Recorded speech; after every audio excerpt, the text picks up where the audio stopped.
And we're live, ladies and gents. Welcome back. Welcome back. I'm back. Welcome back. Yeah, you welcome back. So I've been away for a while, for a month. I was in Japan, and then I was also in Texas, and I've been busy. I've been crazy. Hang on, when we logged in, I said hi in Japanese. I already forgot how to say it.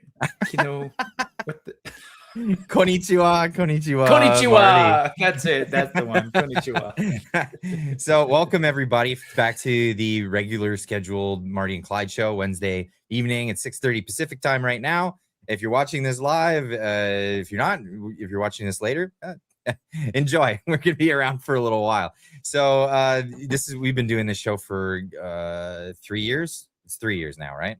Maybe longer. 3 years. Yeah. So we've been doing this for some time. It's gone through a few different iterations, whether it was recorded and then posted and then live, and then we did the premieres, and that didn't work out so well. So we're back to doing it as a live format thing, and we're going to just stick with the live format. If you want to see the clips for the show, you can also go check out the second channel, the Do Something podcast, where a lot of the small clips, individual topics will be put up on that. So if you're not already subscribed to that channel, just type in Do Something podcast. It comes up right away. You can check that out. It's infinitely shareable because sometimes the topics that we're talking about, you don't want to share a whole 3-hour live stream to people. You just, hey, share that one little video. But hey, this is how the format goes. Marty and I will be talking for about the first hour. We are live and we'll be watching your chats. Don't you worry. But we're going to respond to your chats after the first hour. So we're save it up. We'll definitely be hitting those if there's a lot of people that think, oh, you guys aren't even live, you're not even talking to the chat. Yeah, we will Don't worry. After the first hour we're gonna get into that. Marty, is there anything else to add to that? No, we got a lot to catch up on because actually we did great, right? While you were gone, with the help of UG, we had 2 shows that UG sort of produced for us, and then unfortunately we couldn't do last week because you were in I was in transit. You were delayed, right? You had a delay out of some place. I can't remember where, but yeah, you had a bit of a delay. So we missed 1 week. Pretty good considering you were halfway around the world.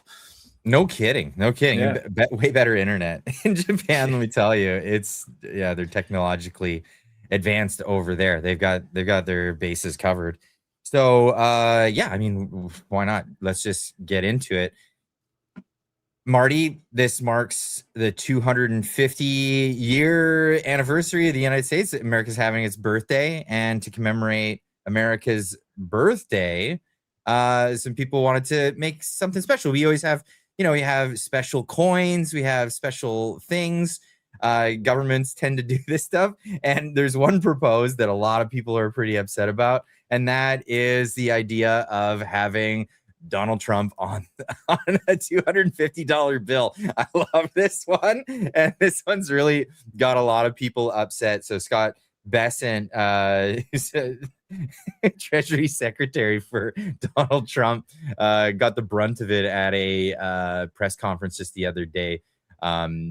Because people are, mostly CNN was pissed off about it. No, and I mean, this kind of stuff rubs people, right? But reality is, he might not get his picture on the dollar bill, but he was elected president like not once but twice. So he will have what do they call it? Like when they retire, he'll have a library.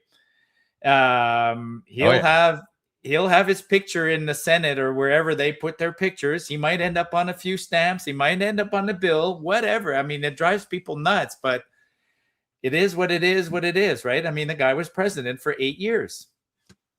Well, that's it. And who knows? He might end up on Rushmore or perhaps even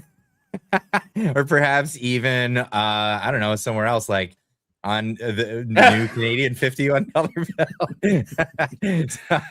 I made this one with AI, and it's been getting the rounds lately, but this is hilarious.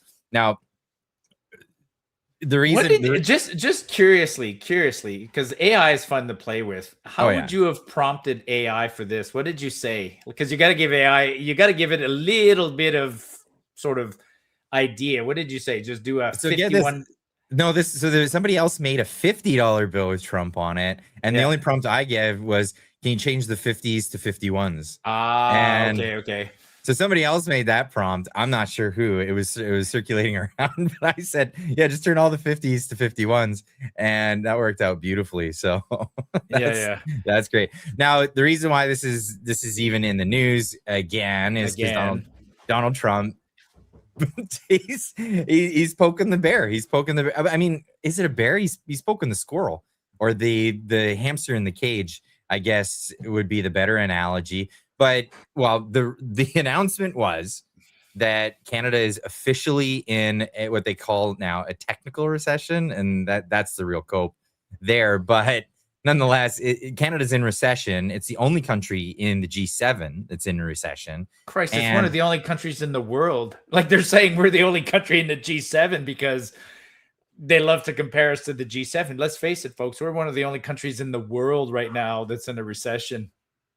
That's it. I don't even know why Canada is considered a G7 country anymore, or even a G20 country. We're not. Yeah. It doesn't seem to qualify, really. And this is the thing. It really falls down to mismanagement.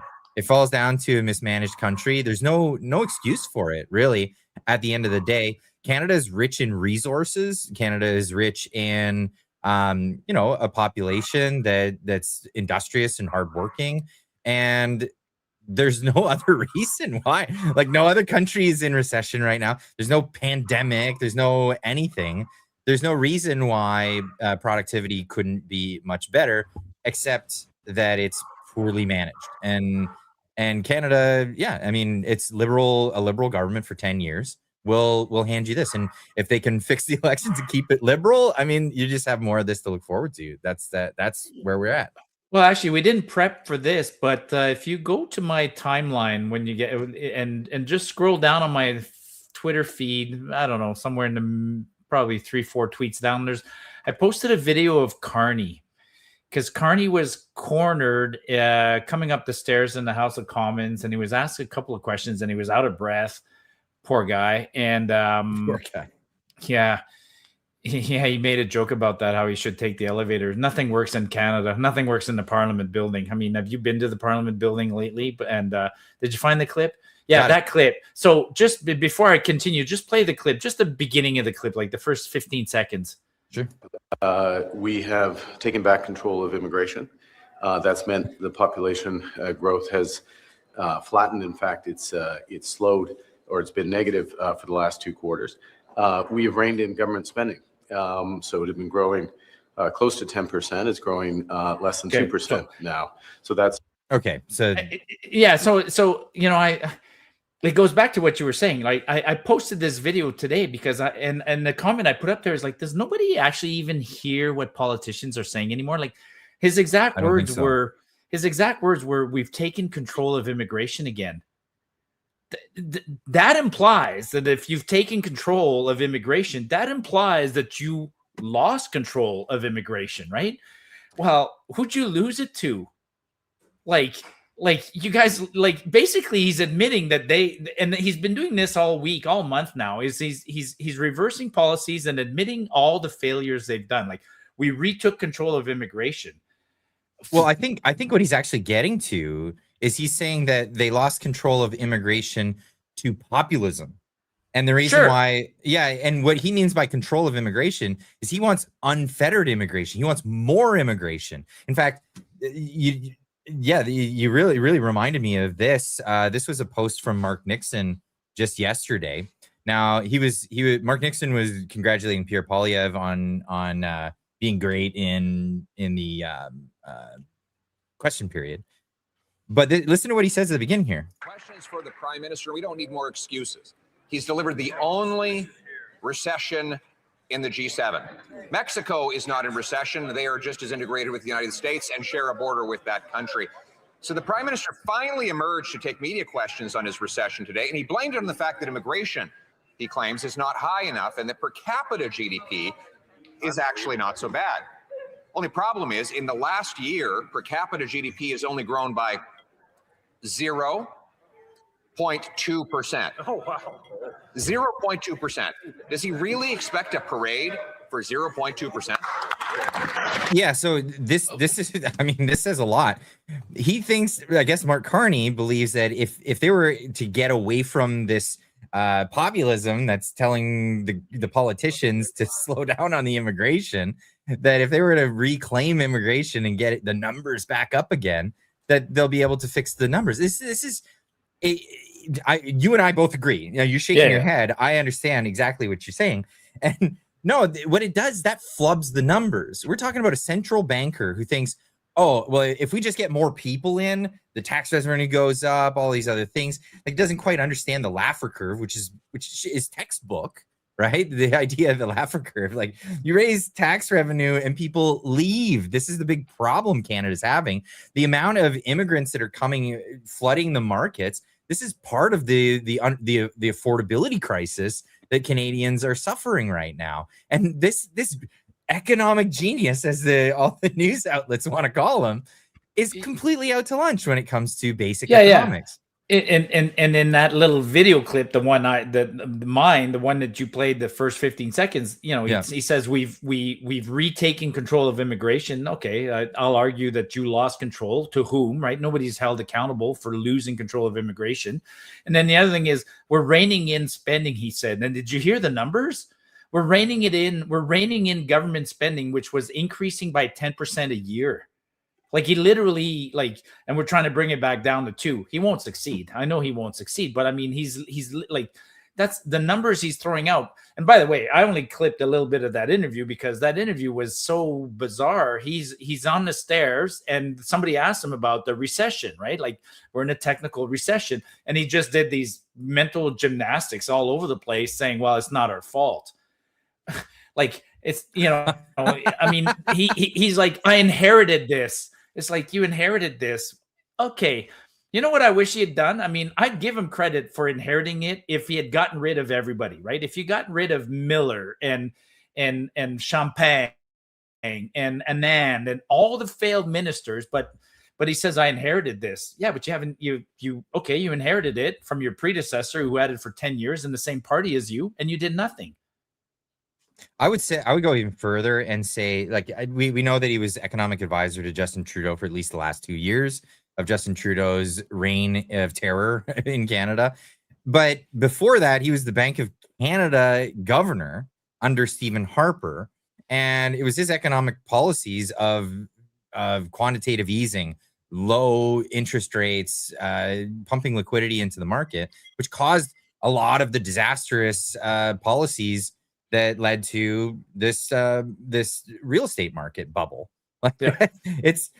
There's no one else to point fingers at other than Mark Carney at this point. It's unbelievable how entwined that guy has been in the Canadian economy for more than the last 10 years. More than. So we're talking, but he's being you and I are in violent agreement on that, but he's being typical. I mean, it's bad enough, though. It's bad enough that he's pointing fingers at others, and I don't even know who he can point fingers at.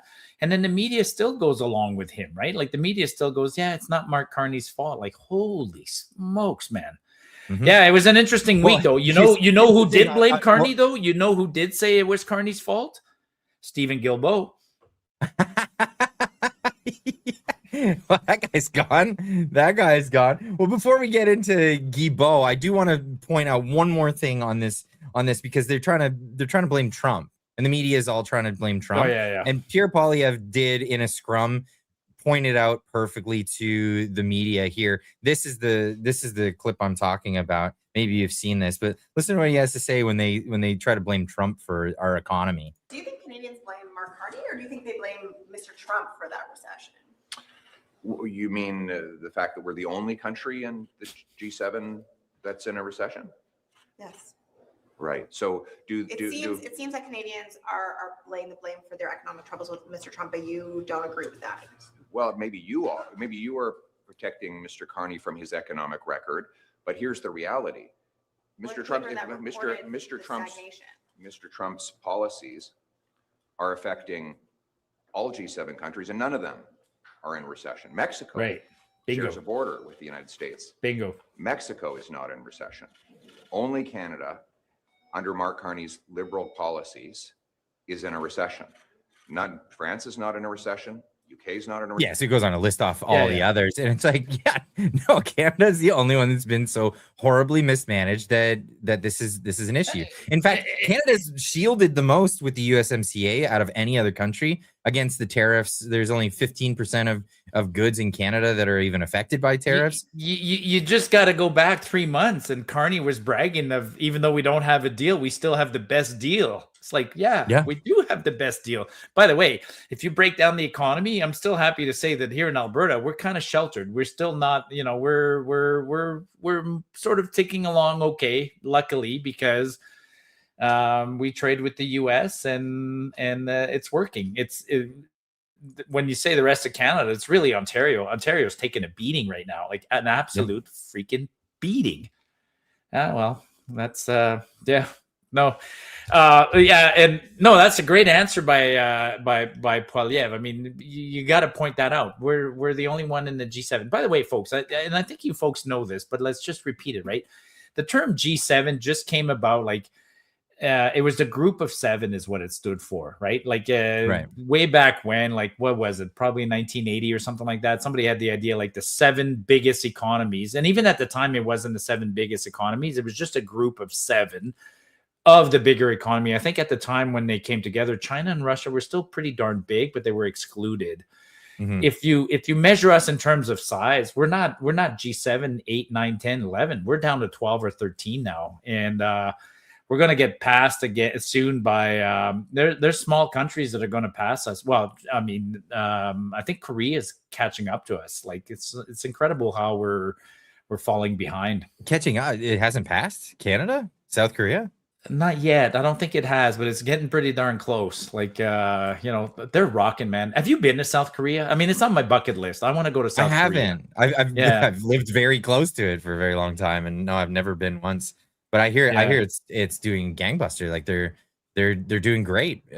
Entrepreneurs have a much easier time there. And I think every time I bring up Korea, Karen's image is immediately, the crazy dude, whatever his name is. Well, North Korea. Yeah. North Korea, right? There's a huge difference. If you want to compare Canada to any of the Koreas, we're probably doing better than North Korea when it comes to propaganda and convincing the citizens of bullshit. Yeah, barely. But yeah, no, the South Korea is doing just fine. Korea is one of those perfect examples, right? You have the old debate of whether socialism or market economies are the better system. I mean, you take Korea, for example, they split in half 80 years ago. Half of them, they're culturally the same. They speak the same language, all of these things. You break them up, put a line in the sand, and you say, these guys are communists and these guys are free market economy.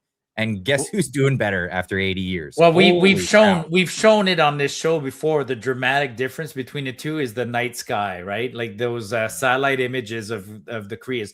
And maybe while Clyde is looking for that, closer to home, an example of that is Seattle and Washington and Vancouver on the other side. I mean, same thing. They're culturally very similar. Both speak English, same kind of background, same access to tide water, same resources, same everything. But Seattle has generated, Boeing and Starbucks and things like that, and Amazon. And then just north, you got Vancouver that kind of stagnates. Yeah, that's a remarkable picture, isn't it? Like, look at this. This whole area right here, which looks like it's swallowed up by the sea, is North Korea. Yeah. And this is South Korea, right? The whole peninsula is Korea, but it's the South that embraced free markets, and it was the North that decided that everyone will be equal, and they're equal in their misery. Except you could see Pyongyang right there, where the dictator lives, and there's lots of lights going on. Crazy, right there. It's insane. It's insane, but it's such a perfect view of exactly that. I use that example locally. We're a mismanaged country. Some parts more than others, right? I often pick on Quebec in particular. I always say Quebec has cheap energy, plenty of resources. I mean, the territory of Quebec is bigger than Alberta and BC combined, I think. So they got forestry, they got minerals coming out of their yin yang, they got tidewater. They're next door to the largest market, arguably, on the planet.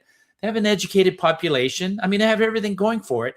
But if you look at Quebec, if you sort out all 10 provinces and all 50 states on a per capita, Quebec, I think, comes like nearly dead last, right? And so it's an economic basket case because it's poorly managed. Just like the government you elect and the management can make a huge difference. Yeah, that's Quebec generally is the corruption, right? Quebec Oh is, yeah, that well, generally full of corruption. I mean, I've heard stories of construction companies that they'll come in and they'll dig a hole and then they'll drive around the block and then they'll drop the dirt back in the hole. Just like Quebec has three work. big problems. Yeah, Quebec has two big problems. One is corruption. The other one is unions. But Quebec also has another thing that's maybe not a problem. They did choose as a society. They had their thing called the October Crisis in the 1960s, and they before that they were ruled by the religious class, and then they decided to give up on religion and then become more what's the term secular. And but they also made a choice consciously that they would try to be more equal, not quite socialist, but more equal. And that's kind of what the result is, right? They're almost they're a successful form of socialism, and it does prove that everybody's just brought down to a lower level, and they're happy with it. They're happy all being poor. But Alberta's paying for it. Say about Quebecers. But Alberta's paying for it. Like that's the other problem, right? This is the way it always works. Like communism always works when you have something to feed off of. I mean, China grew such largesse because it had the American economy and the American consumer to feed off of. Had the American economy and consumer not existed for them, it never would have taken off. It never would have worked the way it worked. They had their 4 economic sectors that basically plundered on that. It's been parasitical. So like it doesn't work in a vacuum. It doesn't work on its own. Like if Quebec were to separate, which I hope they do, and I hope they find success in it, but they'll find out real quick that like their socialist programs are not going to work out so well, and they'll have to actually get back to work. I mean, we have a weird coincidence of events this week. I mean, Danielle Smith from Alberta is in Quebec visiting with the premier there because they got a new premier, and simultaneously so's Carney's over there. And what did Carney do? He shows up in advance of Smith, and he gave Quebec $10.1 billion. Here's $10 billion for a new subway in Quebec City, new this, and like it made Danielle look so like. Back home, we're all looking at Danielle going like, how's that working for you, Danielle? This whole, better, more autonomy within a united Canada. Like, how's that working for you, Danielle? Like, as Carney's just like taking your money.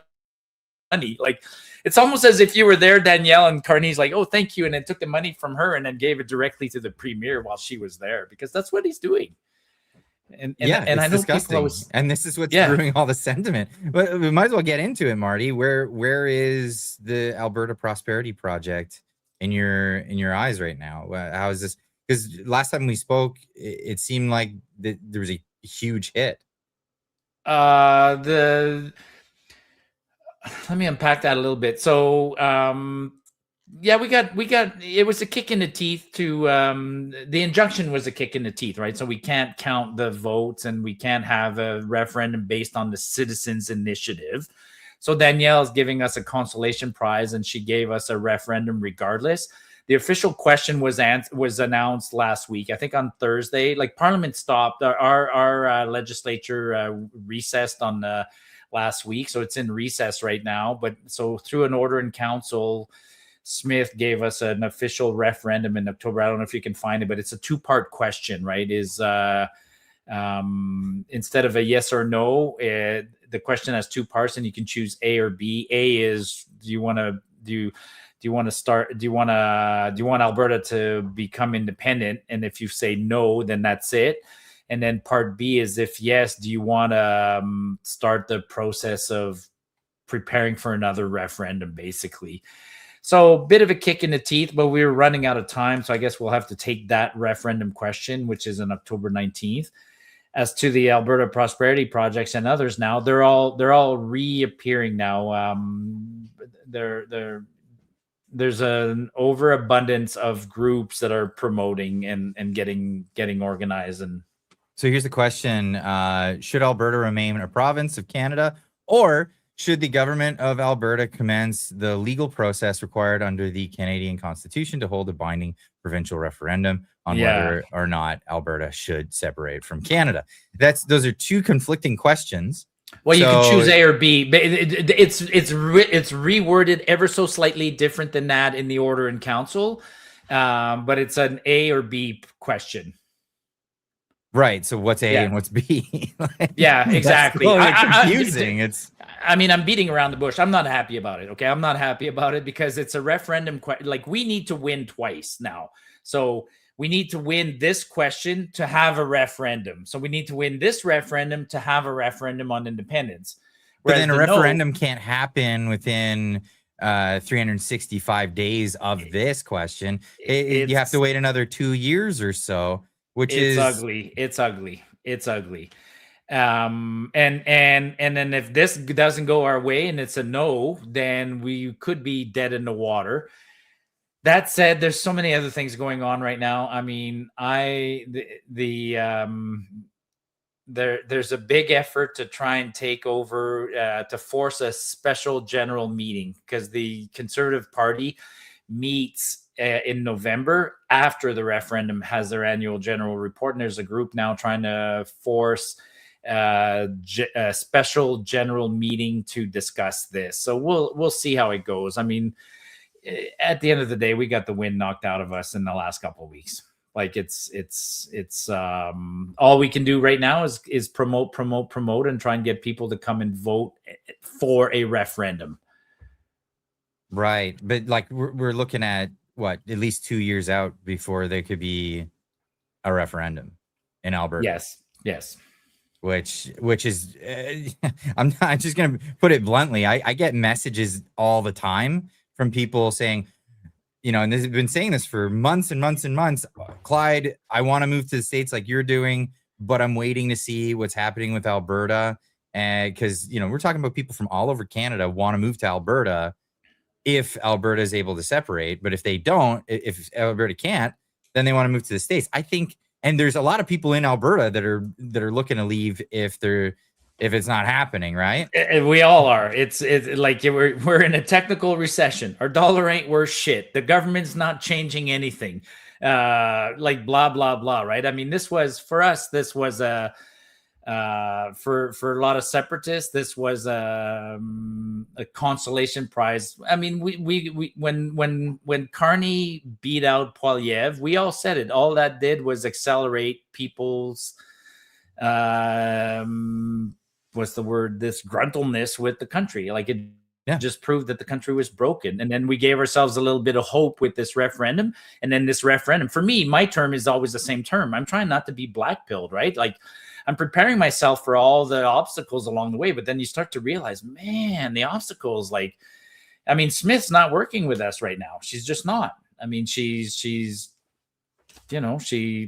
gave us this bullshit referendum that doesn't mean anything, and then she jumps on the bandwagon and goes and visits Quebec and pretends to extend an olive branch. What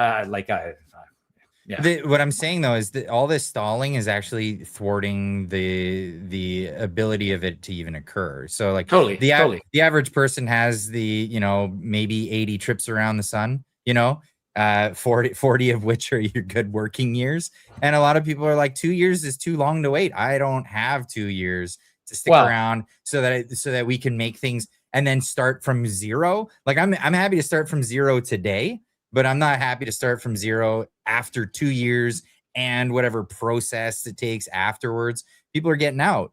They're jumping ship. They're saying, forget it. So what does that mean for Alberta independence down the road? Yeah, well, a lot of those people are gone.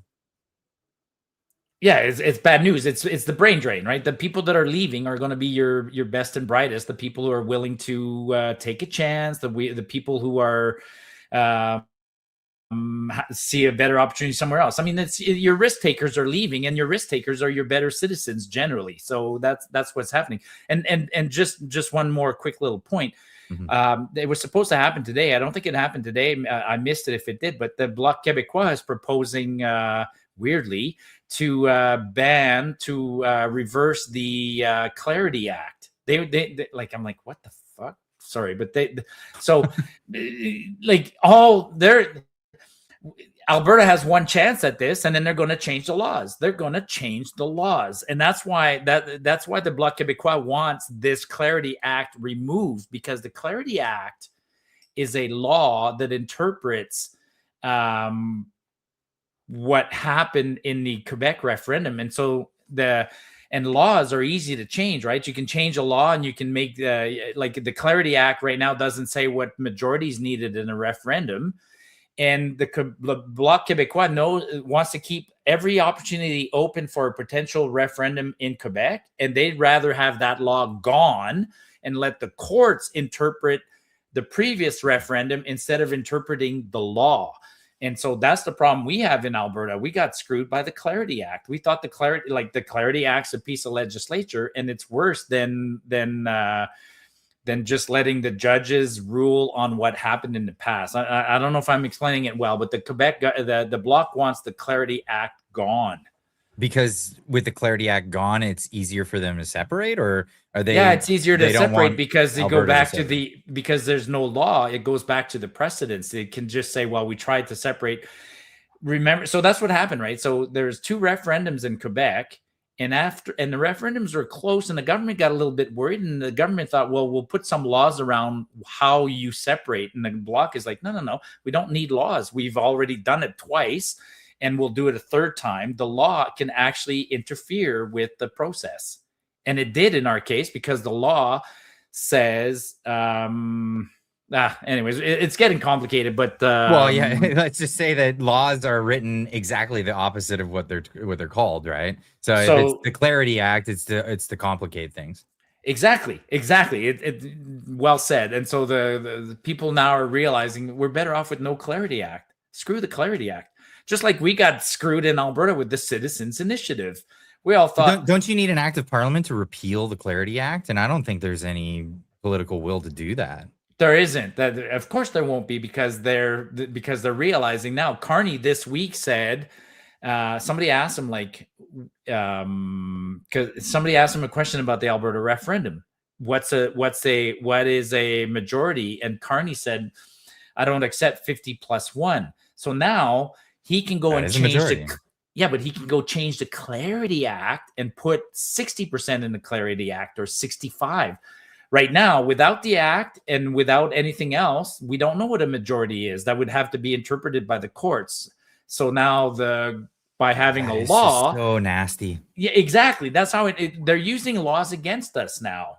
Because, anyways, to answer your original question, I'm not happy about the current referendum. I don't think it's going very well. And if it fails, then we're hooped. If it succeeds, we're still 2-3 years out, and then in the next 2-3 years, governments have lots of time to change the laws. So we're gonna at the end of the day, we're gonna have to fight our way out of this. I hate to say it, but the American celebration of 250 years, they did it. You don't vote.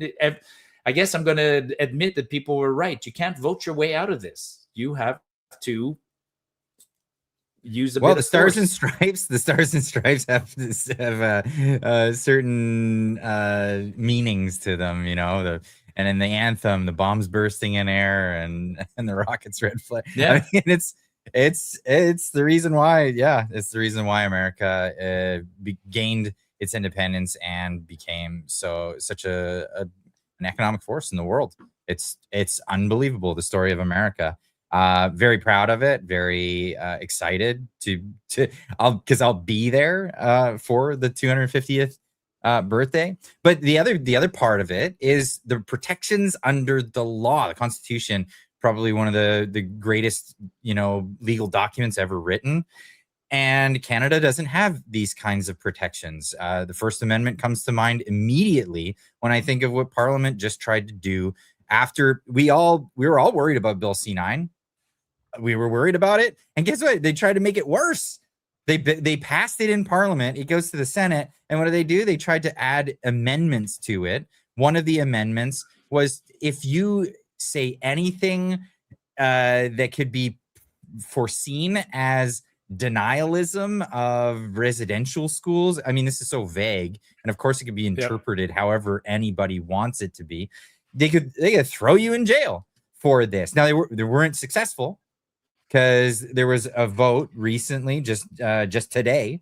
I'll put this up. Kirk Lubermoff, a good friend of ours, he put out some excellent news regards to Bill C9, the Combating Hate Act, which again, name law is exactly what the opposite of what they are. It's a hateful act. Senate voted against adding residential school denialism to the bill and becoming law. Thank you to everyone for that shared this content and spoke up about it. Also, the religious defense, aka good faith religious text defense, section 319.3b and 319.3.1b will have another chance. It's not over yet, though. So this was the result here was nays were 41 to yays 32 in the Senate, not in unelected, in the Senate. Unelected Senate. That's right. The appointed Senate, mostly of Trudeau appointees, which I'm surprised by. But this gets to what I was just saying a moment ago. So the reason why this bothers me so much is in Canada, they can write these laws. They can write a law that can have you thrown in jail for saying words, for making mouth noises. This is just absolutely insane. And if anybody, like, if you're a liberal and you think, wow, it doesn't affect me because it's my political agenda. No, it'll affect you one day. When somebody else is in power, it'll affect you one day. If the government can write laws like this, then they'll write ones against you one day. And this is just absolute insanity to me. If there is nothing enshrined into the law that says that there shall not be a law written and these rights shall not be infringed upon, then what the hell is the founding documents of the damn country? Like, it is so disappointing how many of our fellow Canadians can't see past something that affects them immediately, right? Like how people can't see a law as being bad just because it doesn't affect them. I mean, this is an example. Like, yeah, maybe you don't say anything online and you think this will never affect you. Trust me, it will. I mean, I don't want to lose my train of thought, but just on this law in particular, this week, I've been pushing the limits of what I can say about residential schools. Anybody that goes on Marty's timeline is like, "Whoa, Marty's like kicking, he's kicking the nest right now." I mean, I'm just pushing it. But I gave a real example, and I think it happened. We didn't talk about this, or maybe we did, but it happened in the last 3 weeks. I was on Facebook. And somebody had one of these groups, like stay in Canada groups, had a comment that I disagreed with. So I replied to their comment. And my reply was very matter of fact. Like, I gave statistics of, you don't lose your immigration or your passport, blah, blah, blah. And when I hit the post button, I couldn't post. It wouldn't let me post because it kept saying, you're not allowed to post news content. So the way I had written my reply to that person was too factual and too close to, I don't know, a news article. And so I'm having to make spelling mistakes and use at instead of a and cheat to get my post posted. And people go, well, okay, like, if you're for censorship, because you want to quiet me down, but someday when it's your opinion on you're pro-vaccine, then I'll be able to quiet you down. I mean, I hate that people can't see these cans of worms. It's letting the lion out of a cage, Marty. Yeah. That's what it is. Like, you might be the one releasing the lion out of the cage, but he's in the room with you too. Like, that's what you have to understand. It's like that could turn on you so freaking quick. It could turn on you. What the hell are you doing? It should be just a common courtesy for everybody. We don't do this, or, well, I say we have it enshrined into law where the government cannot do this. And this is why I say the Constitution of the United States, the Declaration of Independence, is is like the most beautiful document written legally in thousands of years. It's unbelievable. But yeah, pushing the limits on what you can say or whatnot because of the whole residential school thing. I posted this one. I've been trying to poke the bear on this stuff too as well. I posted this one today. I said, how far is too far? And of course, this is we now know that what is it? MMIWG missing and murdered Indigenous women and girls is now part of the LGBT. I can't wait to see what the float is going to look like at the Pride Parade. I mean, where are we even going with this? It's absurd because they're trying to make a specialized group of individuals. This is all it is trying to fracture society and make particular groups untouchables, right? And it's always, we want to make our own group untouchable. You can't touch us. You can't do this or that. Like I said, this will turn around. And it's gonna bite you in the ass one day. It's starting to, right? Did you see the video this week of the fire chief in some small town in Ontario that got really agitated when the guy put a camera on him because they had done a pride thing at the fire station? Anyways, we don't need to go. Yeah, some small county fire chief got really, really agitated because some guy, they had just done basically a pride drag time story thing at the fire hall or something like that, and some citizen objected, and the chief got just belligerent when the camera was put on him. It's like, well, anyways, people are, you're a public official, you're a chief of a fire department, and we don't want our money. Again, I really don't give a shit what two consenting adults do behind in their bedroom. I don't really care, really don't care. But if you're bringing in weird sexual perverted acts at the fire hall and then using it while the kids are there as a no. There's a line there. There's a line there. So actually, in some areas, I'd say here in Calgary this year, Pride's taking a back seat. I think some mayors now, like our mayor, knows that maybe now's not the time to really be promoting this, right? I mean, we have water restrictions, for Christ's sake. Like we're not allowed to, the water mains are breaking and there's water restrictions and all sorts of things. And maybe people are kind of sending him the message, like, you should focus on things that matter. And having a pride parade right now is not something that matters. How about you fix the water? Once you get the water fixed, then you can go back to having whatever drag queen story time. But in the meantime, fix the water. Well, the whole thing with Pride and the way it got started anyway was like, people were being beat up and there was actual genuine bad stuff happening to people of that lifestyle back in the day. That's all been rectified. Like all of it's been rectified. There's actually not even arguably there's not even a reason to have it anymore. So like it's just gay people are just normal average people in society anymore. Like they took it too far, right? You got it. Yeah, they took it too far. I mean, like really Pride, like if your parade was just walking, holding hand in hand, waving your flag, sure. But when you're walking in bondage with your leather suit and half naked and doing whatever, like no, that it went too far. So most of the people I know that are gay or lesbian or any of that stuff, they all hate pride parades. They all think it's just not good anyway. And we have a friend of the channel, right? Jack. I mean, yeah, Jack Decker. He's amazing, and he's just like Jack will always say too, like, Jack is a classic guy like that, right? He fought for the rights of gays and lesbians, and he'll be the first to say that the T crowd and the Q crowd and the I and A and S, they just kidnapped their movement, like they went bonkers. He and it set back their movement, right? Yeah. What's the acronym now? It's too long anyways, right? I'm not even gonna try. Try. They have the MMIWG plus the T and the yeah. It should just be LG. It's like LG. That's it. It should be everyone anyways. I mean, we shouldn't even, like, it shouldn't matter. But well, they won, and everybody has equal rights in society, and that's something we should all be proud of, is that everybody has equal rights. And and the only thing that people are fighting for now are special rights, and I'm not gonna acknowledge that. I'm not gonna kowtow to it or bow to it at all. That's the end of that. But anyway, let's move on. We got some more good stuff to talk about other than that. I do want to mention that there's a new round of tariffs that might be coming in, not just to Canada though. This is, and you know, Canadians are special, and Canadians want to make themselves the center of the universe always, and that's fine.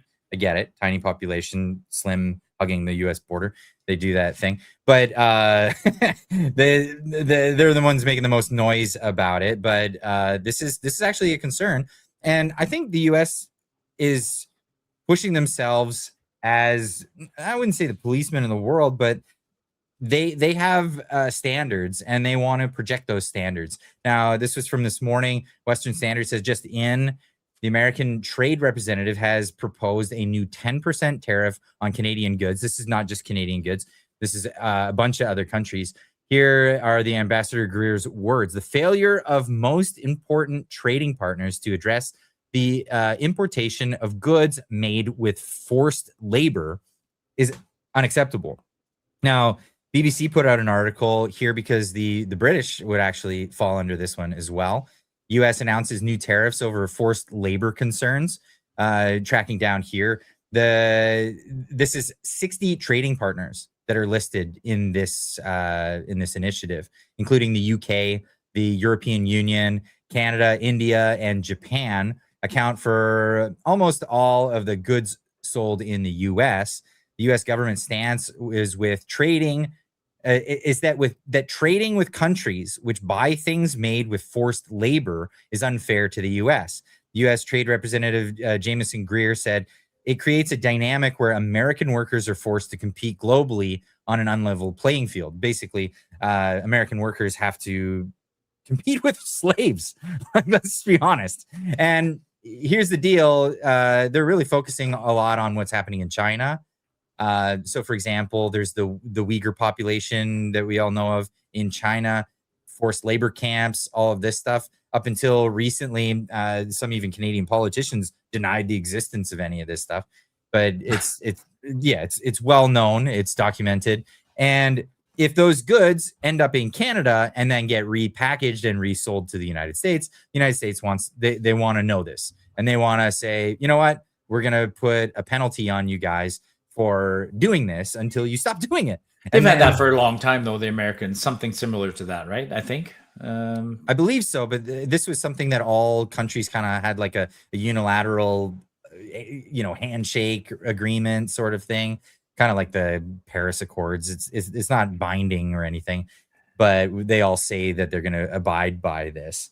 Now, Canada falls into a unique category because not only is Canada buying things from China and, turning a blind eye to what's happening to the Uyghurs, Canada has slavery within its own borders. This is something that a lot of people, either choose to ignore or whatever. This was something that happened over a year ago. There's this UN, the United Nations experts, they sounded the alarm over contemporary forms of slavery here in Canada. Now, I don't know if anyone's noticed, but you go to your average Tim Hortons anywhere, and it looks like a different class of people, let's just say. And well, the United Nations looked into it, and they put in special investigators to look into the situation there. And basically, what's happening is the Canadian government has been lobbied by a lot of these corporations. Biggest players in this is Tim Hortons and A&W, by the way. These are the two biggest players in the lobbying of the Canadian government to keep this temporary foreign worker status thing going, and subsidize their wages nonetheless to make them more competitive against Canadians, native Canadians. And for me, anyone born in Canada is native Canadian, is what I'm saying. So, basically, a temporary foreign worker is $3 cheaper for an employer because the government subsidizes $3 an hour. I would have thought more than that. I thought it was in the like $10 to $14 range. I mean, we've said that, not even jokingly, right? I mean, Tim Hortons is hiring slaves. Like, it's slave labor working at those Tim Hortons. Well, as it turns out, that's what they've discovered. So the slave labor that Officially, right? It can be officially, yeah. So they've officially deemed it this way because what happens is, and Darshan Maharaja, our friend, who's an independent reporter, he really opened a lot of people's eyes about what's actually happening here. And we get it. Like, we don't want a bunch of immigrants to come and take the jobs from our children, from our kids or teenagers and all that stuff. But there's another side to this coin. There's actually like human trafficking and slavery going on behind the scenes right under our noses every time we go by a double, right? So a lot of these people, they're brought over with these false promises, and they'll get a temporary, the LMI, labor impact assessment visa waiver, and they'll get that. The company gets it, and they're selling it to these people. That's illegal. It's under the table. They're actually selling it. Some of them are upwards in the ballpark of like $20,000 to $50,000. So people are like, it's incredible. And well, this it gets worse than that. I mean, those people get abused, right? I mean, the Tim Hortons. I'm picking on Tim Hortons. It could be another company, but Tim Hortons pays the guy. It gets $10 from the government, supposedly, or something like that. Pays the guy $15, pockets a bunch of change. And not only that, they abuse that poor guy. That poor guy, he gets his $15, and then Tim Hortons or whoever will go, oh, there's also $1 and $2 that you need to pay in extra taxes. He's not going to question, right? He's on a temporary visa. He's scared to question anything, so he gets abused. And then some of these places will put up those workers in apartments with. We had a building here in Calgary that made the news a couple of years ago. This house went up for sale. It had 20 rooms in it. That's insane. Like 20 rooms. Everybody was showing about it. Like and the rooms were like, it looked like a bunkhouse downstairs, but they were individual rooms, unsafe, no code, right? No fire access outside the door, and then 2 bunks in a room, like 20 people in a house, man. Yeah, no, it's Hortons. Tim Hortons is still under trouble. This is how crazy it gets. So they hold the visa over their head. The visa ties them to that employer, and then that employer, because they can't just go get another job. They're tied to that. If they lose that job, they have to go back to their country.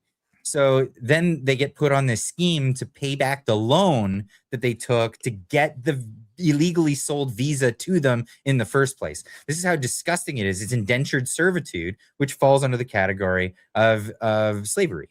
And this is happening in Canada. I gotta have Darshan on the show again just to reiterate exactly what's happening. He knows all the details. It's insane. Yeah, well, we it's they're bringing in the temporary foreign workers for 2 sort of fundamental reasons, right? One is they're cheaper, so you need to lower the that exposes a general problem in the country overall, right? Everything is expensive in this country. Why? It's driven by the government. I mean, the government's spending out of control, and it all spins down to everybody else. That's one of the problems.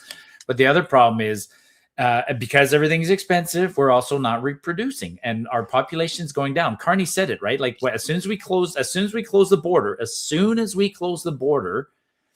the population starts to go down because our birth rate is so abysmally low. And the experts are telling them there's only one solution to this, man. It doesn't go away. You have to lower the cost of government. You have to make life more affordable here. And you have to hope and keep your fingers crossed that Canadians who are already here will start having babies.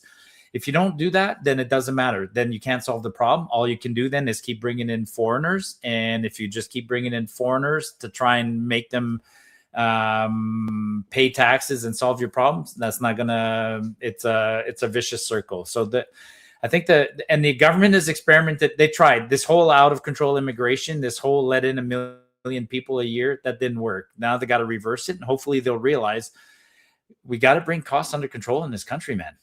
But we just heard Mark Carney. He said the only way to get the economy back is to take control of immigration again and open those floodgates and get more of the third world in here. That's exactly their plan. It's the wrong solution. And then he wants to rein in spending, and he's going to say to people, if we rein in spending, we need to bring in more people paying taxes elsewhere. I know. It's not going to leave the country. Just leave.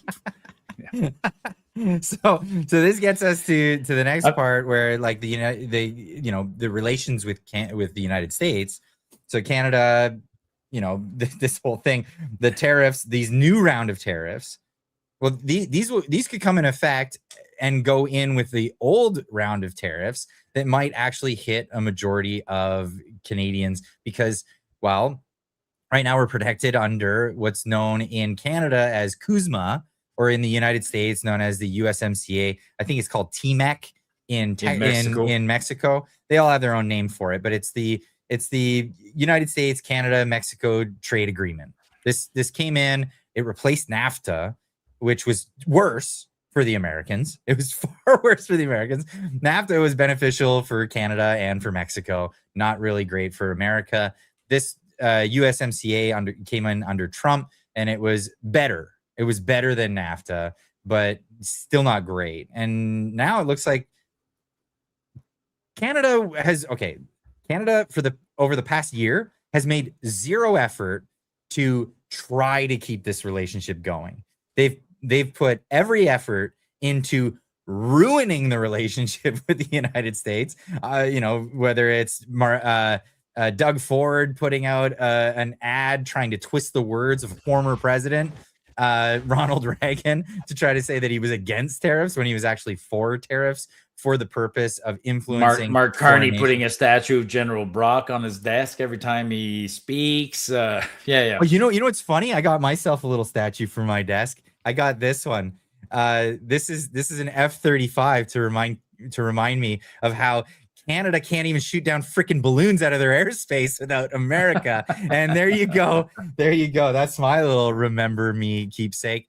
But yeah, of course, it's absurd, the rhetoric that's been coming out of Canada antagonizing the United States, for which Donald Trump said it best at Davos after Carney said his piece about middle powers we're going to gang up on the United States. He said, Canada lives because of the United States. There are no truer words than that. There are no truer words. And it's absolutely, for a country that's had such a great past 80 years, right? Of living high on the hog, being able to run trade protectionism rackets and all this other stuff against the United States. And the United States just sat there, took it, and said with a smile and said, yeah, we'll protect you, little brother. And then finally, the United States has a bit of economic, because they had some mismanagement under Biden, under Barack Obama. They want to turn it around and have to say to Canada, sorry, and say to the world, by the way, it's not just Canada, saying to the world, you're welcome, Europe. We took care of you for the last 80 years. We took care of you, Canada. We allowed you Asian countries as well to come into our economy and benefit from us. And in return, we asked for nothing. And now we're leveling the playing field. And everyone else, other than Canada, said, yeah, that stings, but I guess that's fair. We'll go along with it. Canada really wanted to poke the bear. And some people said that other countries were just folding. No, they weren't folding. They're accepting reality. It sucks. It sucks. It is folding. But if you don't want to call it folding, it's accepting reality. They're 13 times bigger than us, the Americans economy.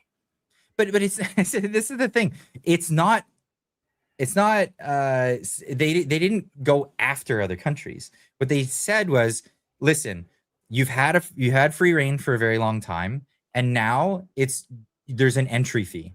That's it. We're just setting an entry fee price. And if you don't like it, if you don't like the entry fee, you can move your companies to the United States and there will be no entry fee. That is so fair. It is such a fair proposition. And Canada was the only one that just said no. And the reason why is because Canada has established a nation of twin economy, basically, where there's several monopolies and trade rackets where they don't need to exist. They literally just don't even need to exist. The dairy lobby doesn't need to exist. For the most part, if those farmers can't compete in North America for producing milk, well, they should be doing something else. They literally should be doing something else who'd be much more productive at that, instead of dumping milk in farmers' fields to keep the price up for the consumer to pay more. I mean, it goes across the board: telecommunications, banking industry, all this other stuff. America said, enough is enough. If you want to be able to trade within our borders, you got to allow us to trade within your borders. And hissy fit ensued. And it's crazy. It really is crazy. But now it's coming up to the time, because Mark Carney was absolutely correct when he got up in front of all Canada and said, Canada does have the best trade deal. It was true. And they're about to lose it. They're about to lose it because of all this. Yeah, we just flinched. I mean, we signaled our intention to review the Kuzma deal. We just sent that this week. And the deadline was July 1st, but I think it's passed. I don't think I don't think Trump is going to review us. Trump's going to make us sweat. We'll see, but I think Trump's going to make us sweat. Yeah, I think Trump's going to make Canada sweat, but he's going to make us sweat. I mean, look at what happened this week too. Like we're running out of time, but Netflix, right? I mean, the American, like, I'm sure Trump told, like, same thing on a similar scale. Like we tried to get an extra little buck out of Netflix and Meta and all of them, and we passed these bullshit rules, and they all said, no, we're not doing that. We're not doing that. By the way, they said, we're not doing that. We're not paying for your streaming or whatever, and we're leaving. And then they even went to committee this week on C9 and some of the other committees and said, yeah.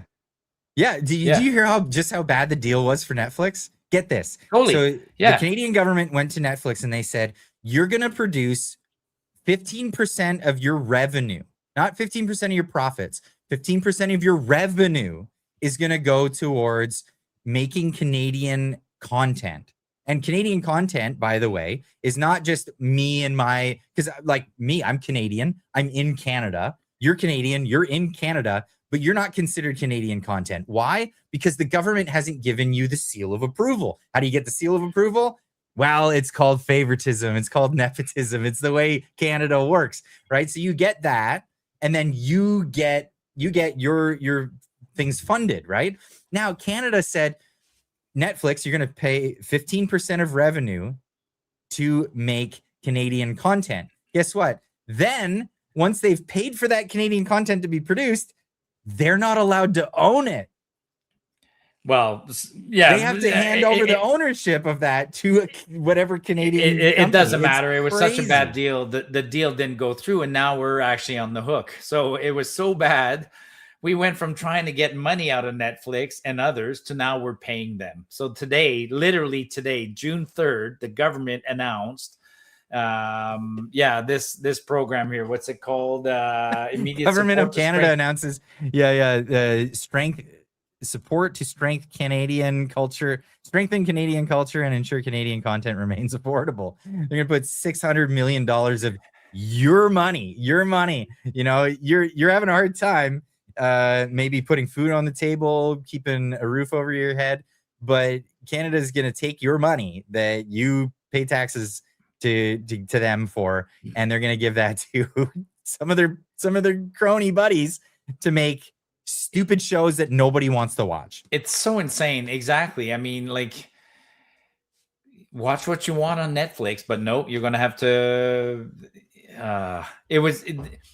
This is tougher for the government to control now than in the good old days, right? In the good old days, they could have channels and we had no choice. We had to flip, channel 4 and watch the stupid beachcombers and whatever. Now you have Netflix. I still don't know how this works. I mean, this is just Netflix bad. sucks without a VPN anyway in Canada. Yeah. Well, that was the other thing they tried to pass, right? They tried to make a law making it illegal for VPNs. Like, they're going, like, folks, wake up, right? When our government keeps doing this, like, in the name of your protection, We don't want you to have a safe, a secret virtual network. We want to know what you're doing. No.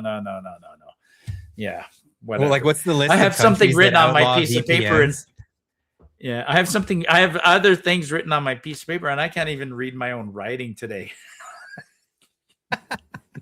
I have one thing. We'll show it during the. Actually, we're already there. It's 1 o'clock. We're already it's 1 there. hour. Yeah, Marty. Before we get to that, Marty, where can everybody find you? So they're not just seeing you on my channel. Where can they find you? Marty Up North on X. Please come help. The algorithm's been brutal for the last couple of weeks. So find Marty Up North on X and just like one of my tweets. Yeah. There's been some algorithmic changes everywhere, even YouTube. Everybody's complaining. We're like all the big. I haven't heard the liberals complain. I'm sure they are too, but definitely the Table Salt, the Mark Nixon, everybody's complaining. Our engagements are going down. Actually, not engagement. My impressions are going down. My engagement is going up, and so the percentage of engagement, which kind of means that maybe not get hung up on impressions. A lot of them obviously were robots and stuff like that. There's a new metric on X that I kind of like, which is they show percentage of accounts that are interacting that are actually active. And so 60% of the accounts I interact with are active, or 60% of the accounts that follow me are active. That's an interesting, I'll have to see what that means. Yeah, what does inactive mean? That's what I'd like to know. What is inactive means the account exists but hasn't tweeted or posted or read or scrolled or done anything, right? So a lot of and Elon keeps. So I'm not hung up on impressions. I mean, if I have lower impressions, impressions multiplied by engagement rate gives you sort of the real metric of what's happening. But anyways, yeah, there's obviously efforts. I mean, our government's trying to censor us. Let's not fool each other.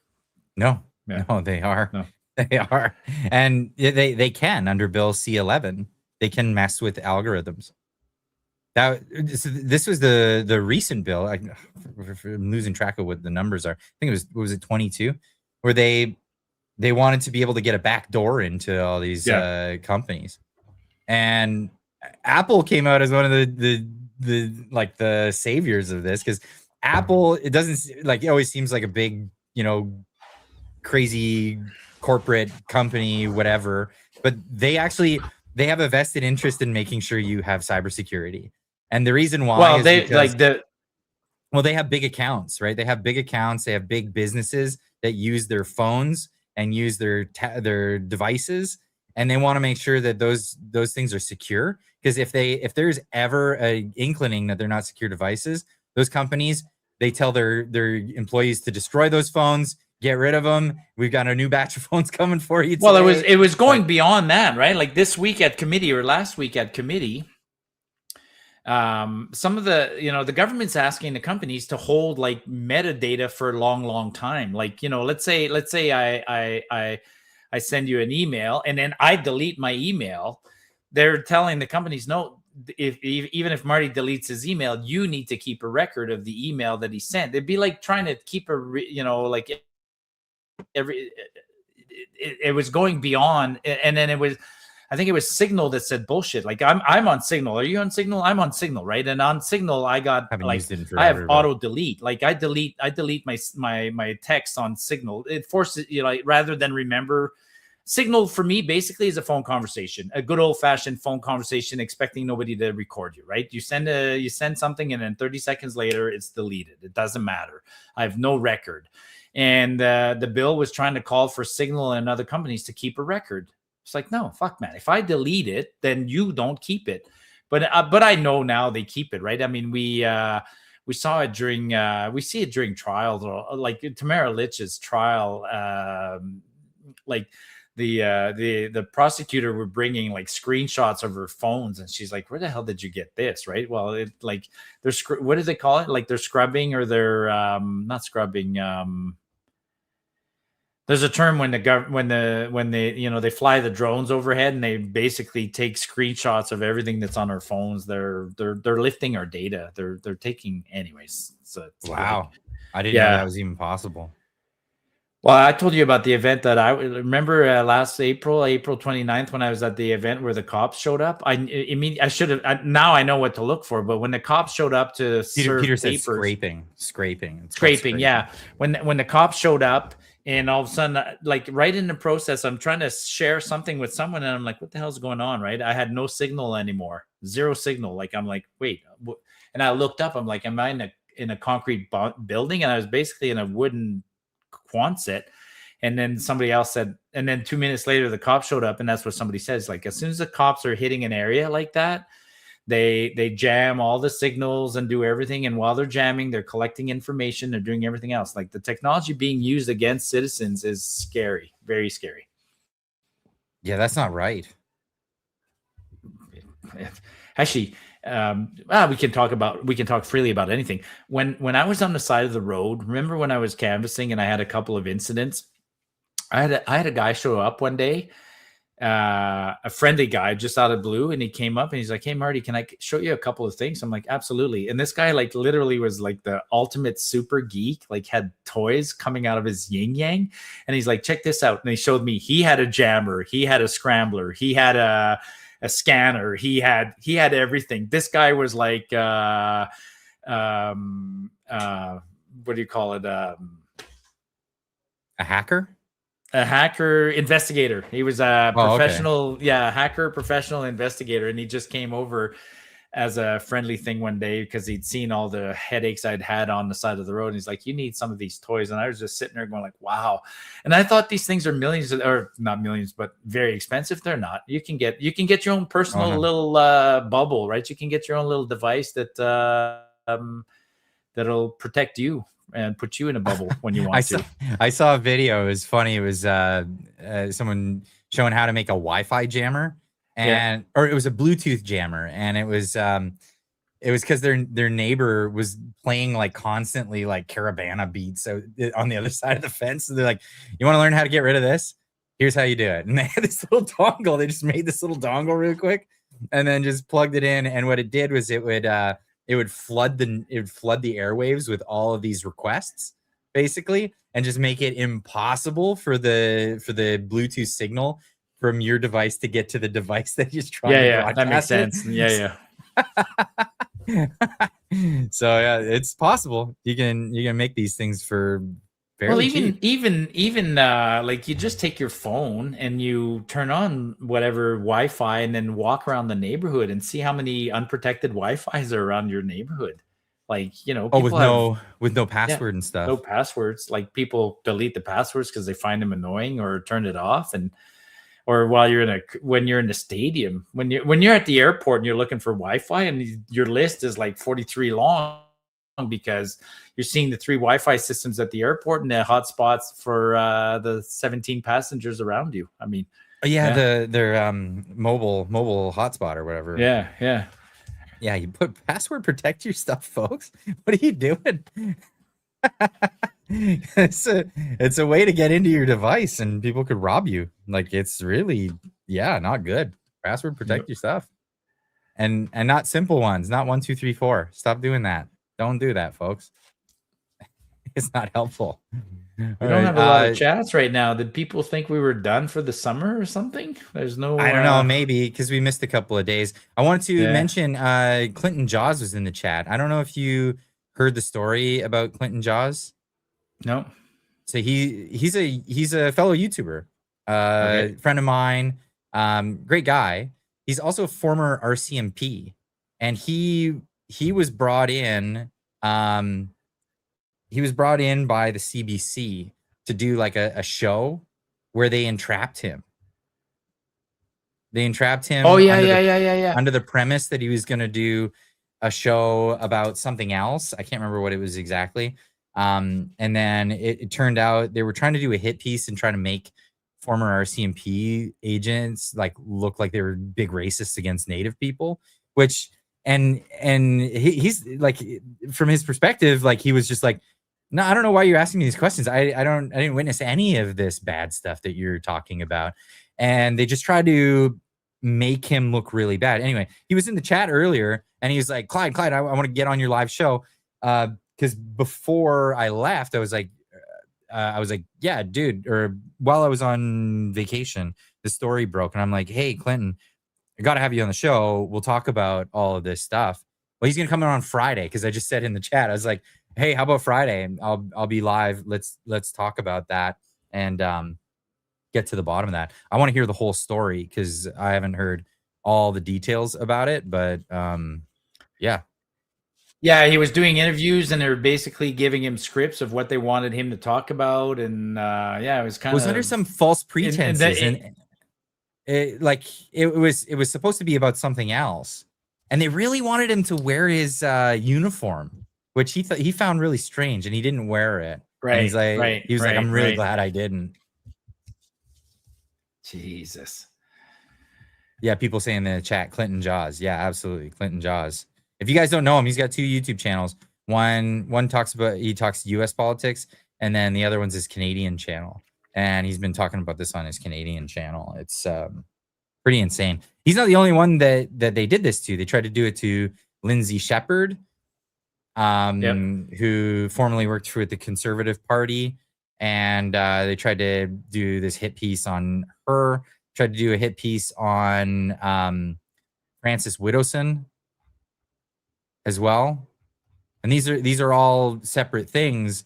And at the end of the day, here's what's happening. The Canadian government, because that's who runs the CBC, is trying to do hit pieces on citizens, the people that pay the taxes for the CBC. It's supposed to be impartial, but they were also working with like real left-wing American companies to try to make all this happen.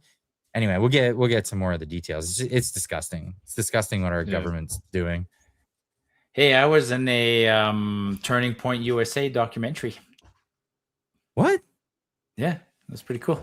I had awesome. Yeah, about they came to Canada about a month ago, and they visited a whole bunch of people. They learned about me on the side of the road, and then they came to my house. We jumped in a pickup truck, and I went driving through the oil fields and stuff like that. And they recorded me while I was talking about our history between the different history, how Albertans have a different history with the U.S. than say the people in Eastern Ontario, and a few other things. And it is a small segment, but I'm featured about 90 seconds in a Turning Point USA documentary. That's pretty cool. You have to send me the link. I want to watch it now. Yeah. That's awesome. Yeah. That's really cool. Yeah, they were just here saying, is independence good for the U.S.? I'm like, of course it's good for the U.S. Like, why would independence not be good for the U.S.? I mean, it doesn't change anything. I said it doesn't change. There's no negative side. It doesn't change anything. I said, but there's upside. I mean, we'd be freer to do trade with you guys without having Ottawa telling us what we can and cannot trade and putting limits. So we'll see what happens with that. Let's get to some of these questions. Right out of the gates, we got Angela Jenner. She's been a member for 28 months. Thank you so much. Marty, thoughts on Smith's referendum question? Well, we did cover that, but I covered it pretty good. I'm not happy with it. I think it's I'll try to be happy because we were running out of time. She was trying to give us something. The courts were interfering and we're running out of time. So I guess would I be better off? The more I think about it, we'd be better off with no question right now, because this is a dangerous question. It's a 2-parter. And if we get a no, we're done. So I'd rather, at this point, I would have almost rather not rush it, fight the courts, and keep going down the citizens' initiative and spend more time educating people. I think I fear we might be hurting ourselves with this one. So yeah, that's my overall thought. I would have been better off no referendum this year. Just put it off. I'm not happy with it. I'm not happy with it because, I mean, they're obviously trying to keep Canada all together, neat and tidy. I would like to see the balkanization of Canada, personally. I'd like to see it broken up into several states. I think it would be great. I'm not saying American states. I'm just saying several countries. It just doesn't work. It doesn't work as a country. No, it's too big. It's too big. Too big. And I think some parts of Canada would probably end up becoming territories of the United States, not necessarily states. But there's this like, it's an emotional response Canadians have. I mean, I have the 51 flag. It's a joke. I think it's a joke, but eventually I think it would be in the best interest for parts of Canada to be under different ownership or rule or what. It's not going in the right direction. No, and I think, and and that would have also maybe been a good thing of a Poilievre getting elected, is that it would have also shown people that things aren't going to change. I mean, people think that all we need to do is vote for the right people. It helps, but Poilievre would still be catering overwhelmingly to Quebec and Ontario, and there'd be some inequalities. It's just the country's just too big, and you can't get consensus, and you keep passing policies that are gonna, when the provinces don't have autonomy, like that's what I was going to say. That's the only solution, is to go back to the very, very, very original design of Confederation, which is extremely autonomous provinces. And in Ottawa, that sort of arbitrates when there's the odd fight. That's it. Ottawa should not be making, like, look at the announcement this week. I brought it up again. Ottawa, like, Carney goes to Montreal and says, hey, we're giving you $1 billion to build homes. It's not your fucking business. It's not your jurisdiction. It's not Ottawa's business to build homes. Like, I don't understand why people can't see that, and they're all happy. It's like, how about you just keep the money in your province, like, and then you decide what you want to do. You're happy that your money went to Ottawa and it is being given back to you with conditions and being used to. You're completely missing the point. How about it just stays in your province and you build the homes you want? Like, I mean, and by the way, if you're getting $1 billion worth of homes from Ottawa, what is that really costing you? You know what I mean? Like, how you're gonna get like.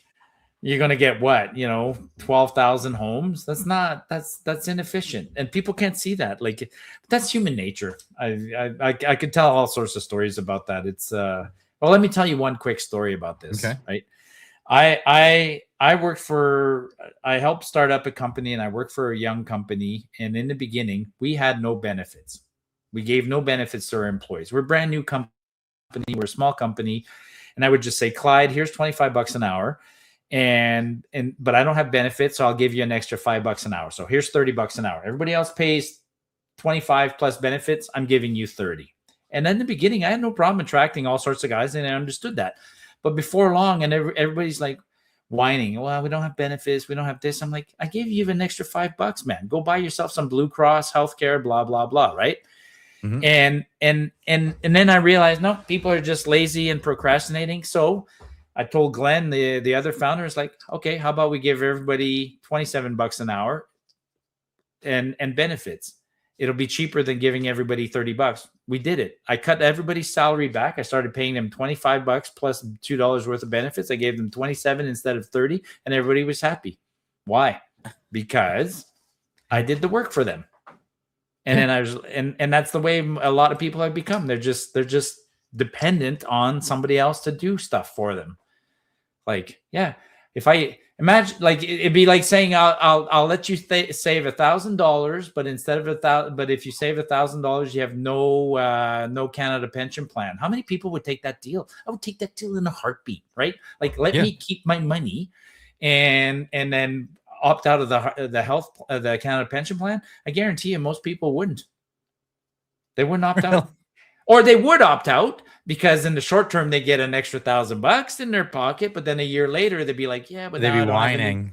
They'd be whining because I don't have a pension. Okay. Anyways. Yeah. Human nature. If you're in my generation, you don't have a pension anyway. No. It's not happening. I've never worked they'll be insolvent by the time I'm 65. That's for sure.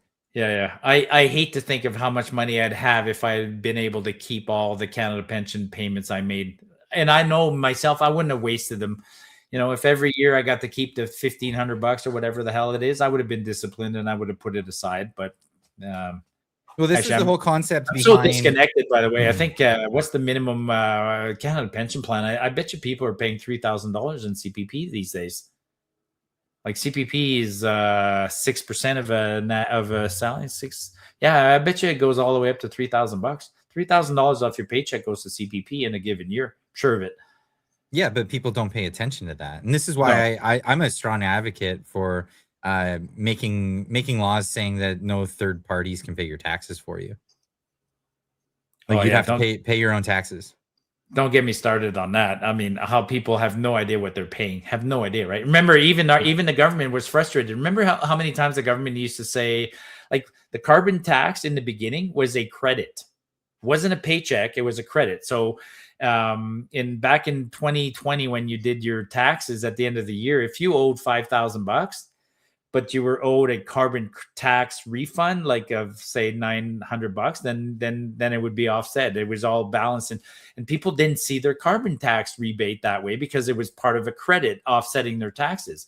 So then the government realized, well, then we better start giving people checks, and then so that they can pay their taxes with it. Yeah, and then even when they were giving people checks, then they were going like, how come people still don't understand that they're getting a carbon rebate? That's because some people are getting so many checks from the government. They're getting their child welfare check and their GST rebate and their carbon tax rebate, but it's all hitting their bank account as like a federal government deposit. And people couldn't do one and one and see that there was like, so Trudeau was getting mad because people were like, well, I'm not getting my carbon rebate. You are, but you're getting so many dollars from the government that you don't even know what's what. I'm like, holy shit. That's why I have this on my desk. I've shown this to people. People go like, why is that? I am one of those poor bastards who worked hard his entire life. This, folks, is what is it? I don't know. It's a government check. I laminated it because I never get any.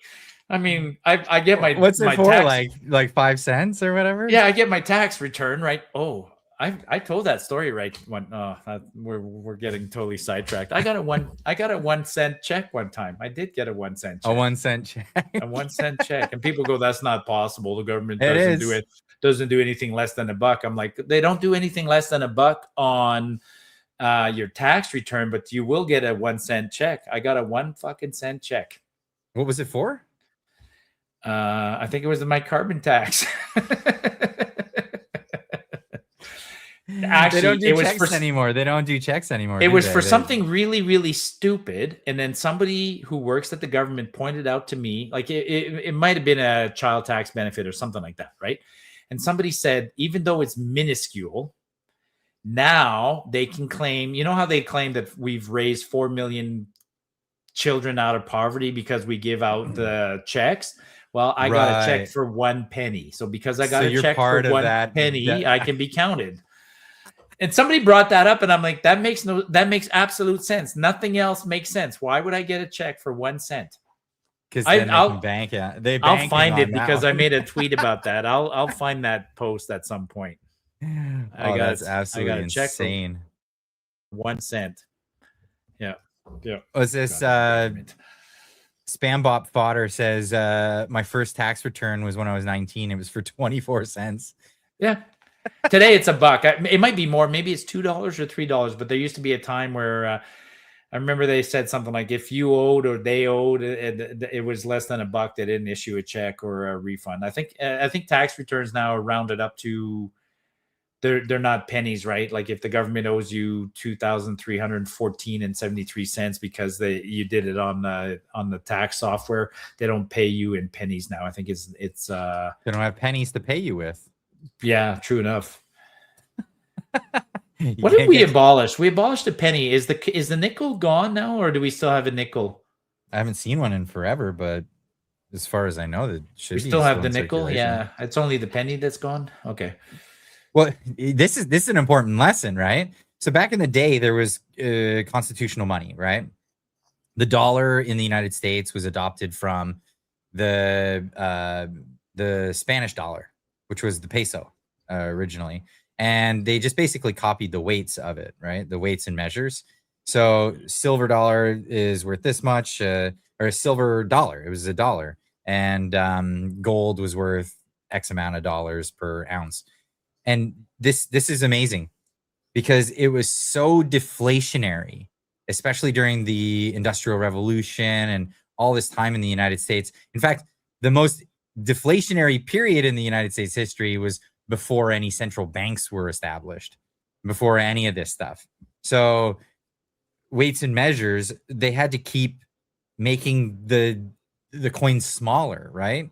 So they had a dollar, then they had to do a half dollar, and then they had to start doing quarters, and then they started having to do dimes, and then nickels came around because that denomination was still not even enough because they were, you know, transacting in tiny weights, and because the goods were just getting cheaper and cheaper and more abundant. It was the thing. And despite all this inflation, it didn't stagnate the economy. The economy was vibrant. It was killing it, right? So anyone that tells you that deflation is bad for the economy, tell them to go shove off and tell them about the Industrial Revolution and how that went. So the reason why when they went to smaller denominations, the nickel, they had to change the metal because the silver weights were getting so small, people would lose those coins. Yeah. Because a dime's tiny, it's 10 cents, right? Yeah, so nickel had to be made with nickel, and then for a single penny denomination, they made it with copper. But then later, inflation made it so much so that it would cost too much to make copper pennies, so they started making them with zinc and other alloys and just make them copper color. Well, and then that became 4 cents to mint one of those. Yeah, so which is why on that topic, earlier this year when I was going to Edmonton, I stopped at a Subway, got a Subway sub, and I paid for it cash, and I got change. And when he gave me the change, I immediately noticed, and I didn't say anything, but I immediately knew I had a silver quarter in there. And so the guy gives me the change, and I put it in my pocket. Thank you very much. And then the quarter was a 1957 Canadian silver quarter.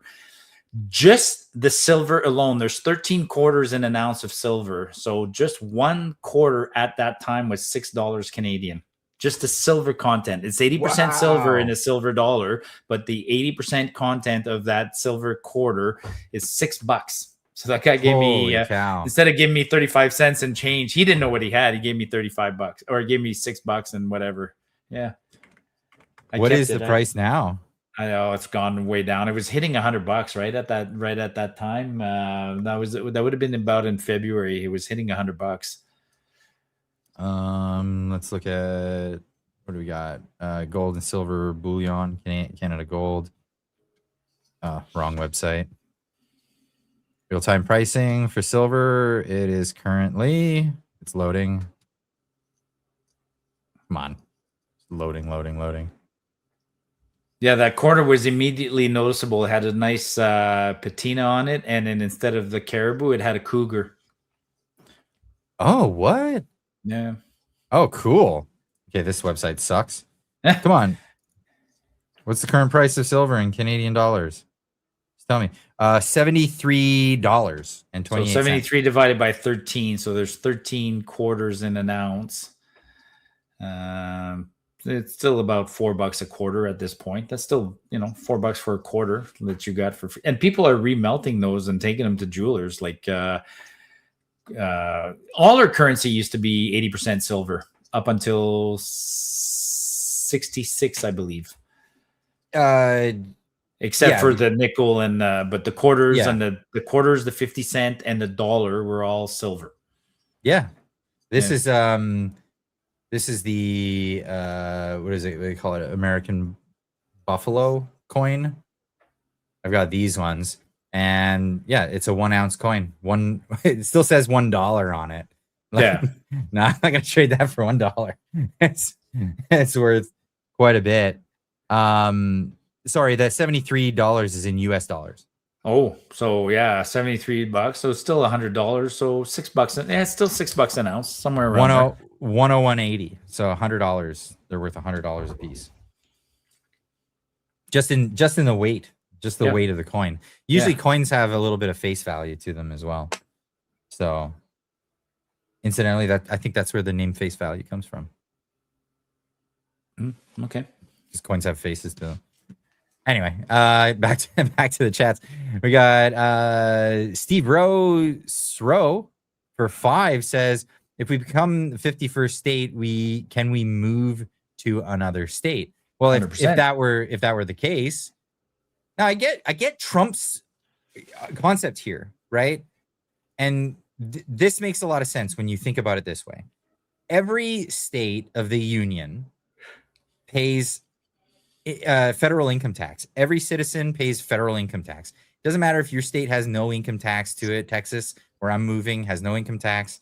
There's several. Florida, I think, Arizona, no income tax. You have, whatever other taxes that they have, but you still have to pay income tax to the federal government.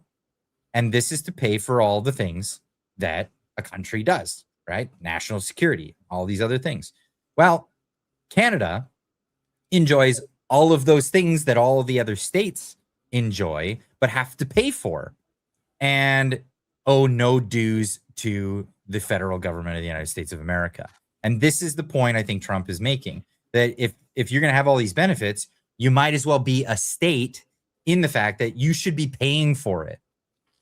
Now, Canada doesn't need to become the 51st state, but if Canada is going to continue to benefit and not pay into national security and not, police the waters and stop pirates from taking over ships and doing all the things that Canada enjoys, shooting down Chinese spy balloons in the sky, all of these things, it's only fair that to all the Americans that pay all this exorbitant amount of money to the federal government, that the Canadians pay into that fund as well. And I totally agree with this.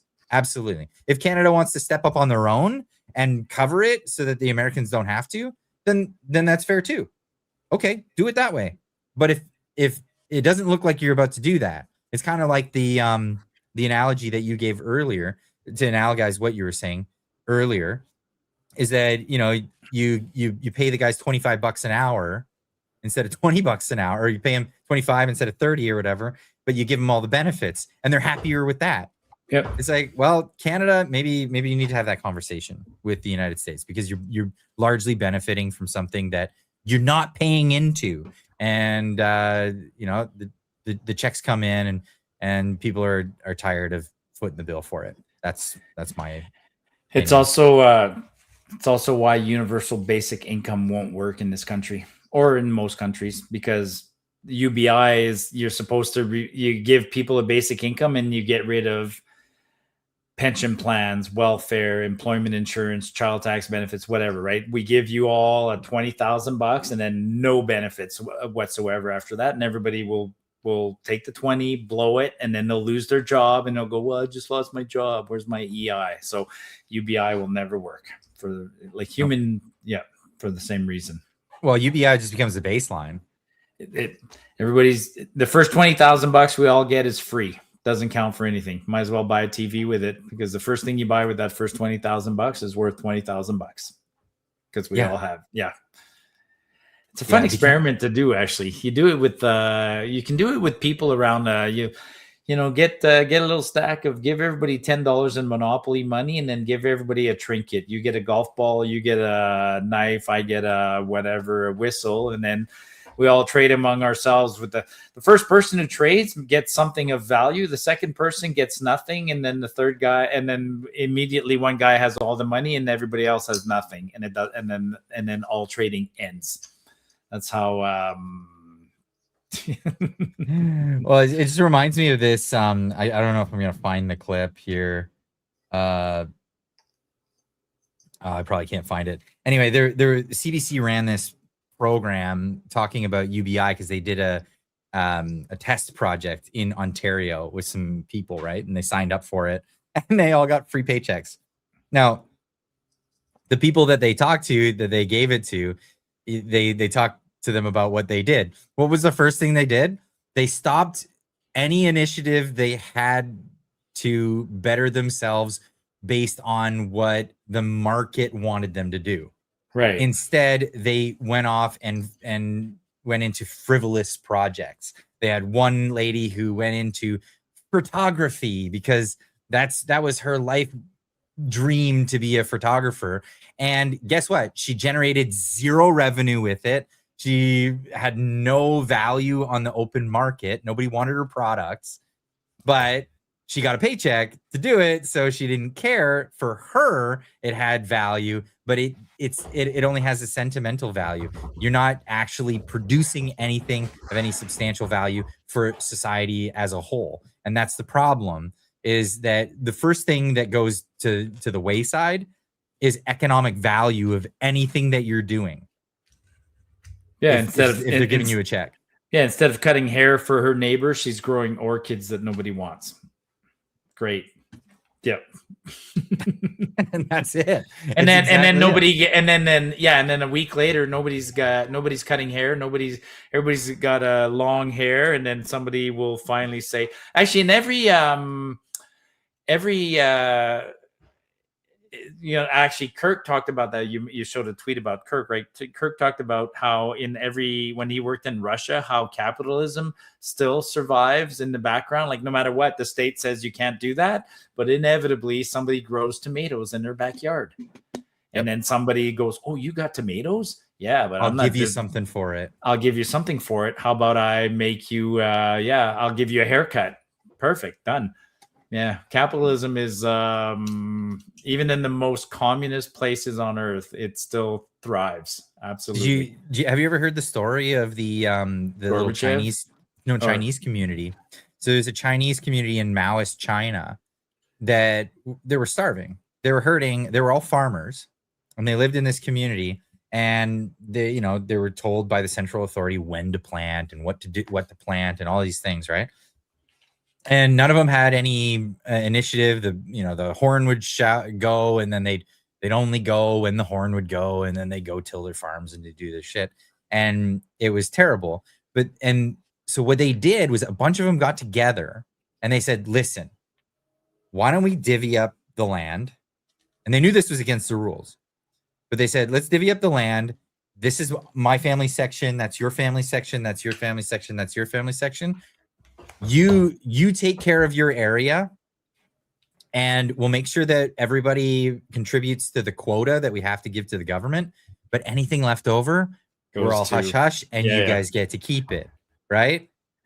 And so they signed a freaking contract, and they hid it in an attic somewhere, and they hid it away. And you know what happened? They started waking up way before that horn went. They'd wake up at the crack of dawn. They're out there. They're tilling. They're farming. They could probably provide their government contract with 1/20th of what they had earlier, too. That's the other thing, right? You get this huge parcel of land. You can just do this little bit for the government, and everything else is for us. I get well, what's insane is their productivity increased, I think it was 600% in the first year. Yep. And so because of that, the authorities were onto them. Now, lucky for them, this was happening right at the end of Mao's reign, and it was right as I think his name Deng Xiaoping was coming in, and they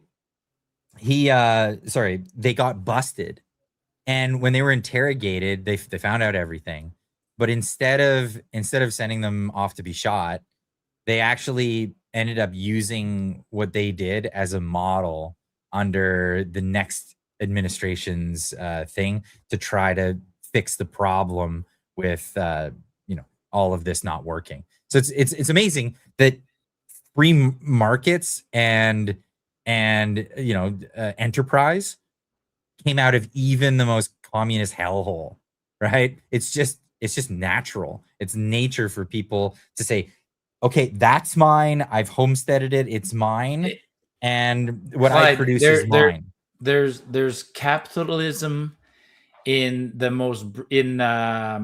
concentration camps during World War II. In Nazi concentration camps, there's still people that were capitalists there. I mean, it is. It doesn't surprise me. It pops up in the most extreme, brutal places on earth. The gulags had capitalism everywhere. It exists everywhere. Absolutely everywhere. Well, prisons here. Yeah. It's cigarettes and chewing gum and all that. It's all currency. It's how it works. It's great. We've understood this for a very long time. I love that, actually, that, you know, just the whole cigarettes as currency. I've made that joke recently because people, we're in full fear mongering right now, right? Like, oh, Alberta, if you guys go independent, like, what's your currency going to be? I'm like, that is literally the least of my worries right now, but it could be cigarettes. And people were like, it can't be cigarettes. And like, it can fucking be cigarettes. Like, people have no idea what currency means. Like, they have no idea. Why do we even need currency? I mean, there's countries on earth that have, Panama has like 6 currencies. Panama doesn't give a shit. You go to Panama, American dollars, Panamanians, whatever, pesos, blah, blah, blah. They take them all and they're all used currently all the time. And people go like, you don't need a central bank. Who cares? It's just a piece of paper or a coin that we agree has a certain value. Actually, I looked that up. 13 countries use the American dollar as their currency. You know, before the current iteration of the American dollar, there were several American dollars. Yeah. You know, they originally had constitutional money, which is weights and measures. And then banks would issue their own banknotes. That's why they call them banknotes, right? Yep. There was no central bank, but this is what caused runs on banks, because people, it's trust. They call them a trust because you're trusting them with your money. They're giving you an IOU, which is a banknote, that you have money in an account. And you can trade those banknotes so other people can get that IOU and give it to the thing. But there were many currencies throughout the history of the United States. Canadians often call the American dollar the greenback. Greenback was not the current iteration of the American dollar. The greenback was a Civil War era currency that was issued by Lincoln, I believe it was. So yeah, I still call it that. I call it the greenback. It's a term that's stuck. It's a Canadian term, though. It's a Canadian term to call the current dollar a greenback, because Americans, the original phrase was worthless as a greenback, because Lincoln had spent so much money during the Civil War that it overinflated that currency, and people just didn't find any trust in it. It's interesting how the history of currencies came about. I mean, in ancient times, shells were used, salt was used for a long time. All playing cards in Canada in the early parts of the colonization here, playing cards were very common. I'll tell you a story real quick, though. I was in a crisis area. I was almost in a war zone, and having American cash is freaking handy. When I used to travel extensively, I always had American dollars, right? And when you need a helicopter to get the hell out of Dodge, and you hold up your hand like this, and you got $1,000 US, the guy will go, get in. And the other guy's sitting there holding his whatever yens or his rupees. No, you're not getting in, my friend. No kidding. Yeah, I used to do that all the time. Always have. Use the local currency, because it's usually the cheapest, right? If you're in China, use the local currency. If you use American dollars, you won't get a good exchange rate. But bring American dollars, because if you're somewhere where the shit hits the fan, show your American dollars. That'll get you out. Big time. Wow. Okay. Yeah. Well received. I'll definitely keep that one in mind. Don't go flash them around, though, because then you'll get robbed. Oh, yeah. and post haste. We got one from Waniska for 10, says, Marty, what question on the referendum would you suggest voting yes on? Well, I'm a separatist, so vote on on this referendum. Vote for yes for a future referendum, because if you vote no, we're dead in the water. So it's over. It's over. So yeah, no matter what, vote. It's not going to be a yes or no, though. So vote on the second choice. Vote on the one on the bottom. Oh, that's so confusing. It's going to be confusing. There's going to be 10 questions on referendum day. You're going to walk in there, and then you're going to get all these little pieces of paper, different color, blah, blah, blah, blah, blah. Yeah. They do it on purpose. Yep. Sneaky. Yeah. Anyway, RC Lamoureux for 5. Welcome back. Says, politicians and bureaucrats, all caps, by the way. Thank you. It actually makes it easier for me to read. Politicians and bureaucrats, cartel arrests looming. You'll be surprised who's going to jail, money laundering, murder, treason among the charges. Well, he said that a couple of weeks ago. So RC, you're teasing us with something here. He said this before. So what do you know that we don't know? Right? Like I don't know. Fingers crossed. Would I love to see people getting arrested, like politicians? Yes, but well, it's weird. There was that big bust in Toronto. Was it Toronto? It was in Ontario somewhere, where the police busted like an internal organized crime, and it was like the first time I ever seen that. I was like, wow, okay. But I mean, we all know that there's tons, but it was literally all of this stuff. It was money laundering, murder, treason. I mean, who's money laundering in this country, right? Is Chrystia Freeland money laundering? Damn right she is, right? Carney's money laundering. Guilbeault, Catherine McKenna laundered money. You don't tell me that Dominique LeBlanc or whatever, like the money that's leaving. Like I would love to do a proper accounting of our government books going back, say 5 years. We'd be shocked, man. We'd be absolutely shocked. The Auditor General, too big to rig was the thing. I guess the government is like too big to audit. The Auditor General said it can't be audited. The Auditor General gave up, right? The Auditor General was asked to audit the RiveCan, and she said it can't be done, man. The accounting practices of this government are so terrible. Like that's absurd. Yeah. I mean, I work for companies with decent sized budgets, you know, like I work for a company called Prime West. I mean, the annual budget for Prime West was $300 million kind of thing. And my share of it would be like 20-30 million bucks. Man, like I guarantee you we could account for all of it, like all of it. You know, if my, like, there's no way I would have been able to cut a check for 20,000 bucks and just give it to somebody to go pave their driveway or something like that. Somebody would have immediately said, in the office right now, what's this, right? And I'd be like, I don't know. If I said I don't know, they would have been, okay, well then you're done. See you later. Yeah. So if you were going to embezzle, you had one chance at it because you're going to get caught. You're going to get caught. So, and I never did it. Like I explained that to people, like that I was never even tempted to do it. But I mean, why would I risk stealing $1,000 from the company? It's not worth it. But it's flagrant with the government. Like every time they go on a trip, you hear about the costs of the trip. Like we just heard, what was it? Stephen Harper's government went down because an MP had a $13 glass of orange juice, was it? And just recently, Mark Carney went on a trip and they had, I think it was like 170 euro orange juice and 170 euro apple juice. The governor, remember last year? I mean, the Governor General just quit. The Governor General last year went to Iceland. Remember that controversy? I do. Yeah. They bought a limo to go to. Yeah, they took a Cadillac Escalade there and back or whatever. They're like, you couldn't rent anything there suitable. Like we had to fly a car over there for you. Wow. Okay. Yeah. Wow. No, don't get me started. Don't get me started. I mean, government waste. No, it's the Hall of Mirrors all over again. You know, in France, the Hall of Mirrors. That was, so for context, a lot of people don't realize that back in those days, a mirror was a sign of absolute wealth. Like it was so difficult to make mirrors, you couldn't just get a mirror. You can't just. There was no dollar store that sold mirrors.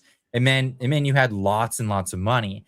And there was this extravagant hall full of mirrors, like beautiful hallway in this like big building. And it was full of mirrors. And it was right around the time that Marie Antoinette was alleged to have said, let them eat cake, when asked about what should the commoners do in this time that they're starving. And apparently she didn't say it. She said, let them eat brioche, which is was translated as cake, right? It's a bread bun. But anyways, yeah. Let them eat fancy, expensive bread buns or whatever. Yeah. But I mean, we're living in those times again. It's insane. Well, think Right. it like Arrive Can was an example, right? I mean, Arrive Can was 200, like the government figures $257 million and nothing to show for it, as an example. How many stories came out during COVID, right? The $50 million worth of vaccines that spoiled somewhere. Yeah, let them eat jerky. Remember the story during COVID, like the guy who the business that didn't even exist, and it was owned by somebody in the government who sold 10,000 ventilators to the government that didn't exist, which is more than ventilators than we currently have in the whole of the country. That kind of stuff. Like, I mean, just absolute abuse. But Well, and even what was it? Employees of Canada Revenue Agency that were just like straight up collecting CERB checks and still working. Absolutely. Unreal. Under aliases and stuff, and not one arrest. They learned about it. They found out who it was and who did it, which is absolutely fraud. When you sign the thing, it's like up to 10 years in jail if you falsify information. They found out who that was, and not one perp walk. Not a single. Like probably because if you fired go. one of those guys, he would squeal like a canary, and then they would have to fire 100 others, right, including the manager. And that's probably why they don't, like, you know what I mean? Like if the employee's cheating, the manager's in on it. So it's like, make this all go away, and you guys are fired. Nobody gets whatever. They've probably been rehired since, anyways. They get rehired as contractors a week later. Unreal. All right, let's go on to the next one. I've got Waniska for 5 says, Clyde, wishing you and your family the best and happiness in your new home in Texas. Thank you so much. Thank you so much. It's been a lot of work making it happen. So once it does, we're excited. We're very excited for it. She also jumped in with another 5 saying, PBO Jason Jocks warned us. Parliamentary budget officer. He warned us a million times that the finances of the country were brutal. He got replaced by that's the other way around. Giroux was the first guy. This guy came in, and then this guy didn't last. So now we have somebody else. Now you remind me. I need to go see if the PBO has published any reports. We do have a new PBO. We've had a new PBO now for about a month. I'll have to go look tomorrow, see if she published any. It's a girl. See if she published any reports. If she's as honest as the last guy, she won't last very long either. The one guy, that guy there, Jason Jacques, was pretty solid. He was doing a good job of, and Giroux before him was also doing a pretty good job of. That's the way it should be, man. That's the way it should be. Like, that's what his word was: unsustainable. Yeah. Like, why would we punish a parliamentary budget officer who rings the alarm bell on the fact that the government spending is out of control? And control by meaning like control. Like in the private sector, we have these things called control. Like I can, if I want to order a box of bolts, I'd just say I want a box of bolts and I need these kinds of bolts. Okay. Mm-hmm. You have authorization to order the bolts. I don't order the bolts. I just tell my boss I want the bolts. Somebody else orders the bolts, and then somebody else pays them. When they get received, somebody else pays it. I don't order, pay, and receive all at once. There's never, of the 3 main functions or 4 functions, nobody does all 4. Like, you separate it so that if a box of bolts comes in and somebody says, who ordered this? There's some accountability. And then somebody says, whoever pays, he's not on the take either, because it's all, but in the government, nope, you do everything yourself. You order, receive, pay, receive, consume, like put it in your bank account. Yeah. Put it in the Caymans. Yeah. It's crazy. I mean, I'm laughing, but it's only because it's become so ridiculous. Yeah, it's just that ridiculous anymore. Yeah, unreal.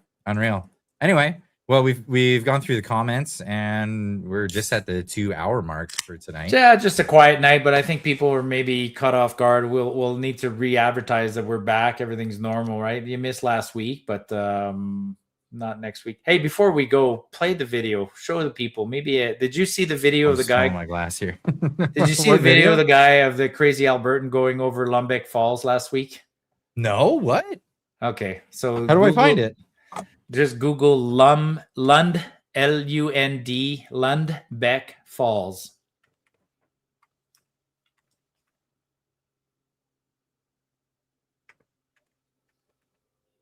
Lundbreck Falls? Lundbreck. Lund, Lundbeck. Lundbreck Lundbreck Falls, and a guy went over it. Man Jet drives boat. boat nearly 30 feet off. What? The heck? World record. He did it on purpose. Oh, yeah. Planned it. Took a jet boat full speed over the falls. Oh. Tell me This he is said why hold my Albertans- beer. Tell me he said hold my beer just Yeah, before. Albertans are different. Now that So Yeah. Peter from Edmonton said the same thing right at the same time. Birdman said hold my beer. That's so funny. All right, let's watch this. Captured Monday shows a man dropping nearly 30 feet off Lundbreck Falls in a jet boat. The stunt was part of a world record attempt.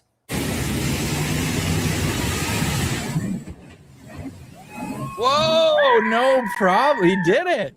Onlookers watched as Dusty Friesen and his boat named Dent dropped to the bottom of the falls, which Named are near Dent. Pincher Creek. The 29-foot drop was meant to break the record for a jump off the highest natural That's flowing ball, and that's in the just jet boat. crazy. I don't even know how he OCMP got and on there. conservation and- officers are now investigating that jump.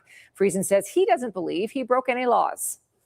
I've been looking at him for almost a year, so I've looked a few times, and I've looked on the Now, if you provincial, saw, the Parks Alberta Parks website, searched Lundbreck Falls, any restrictions for the Crow's Nest River, any of that, and I could not find anything that says it's prohibited to launch or to run the falls.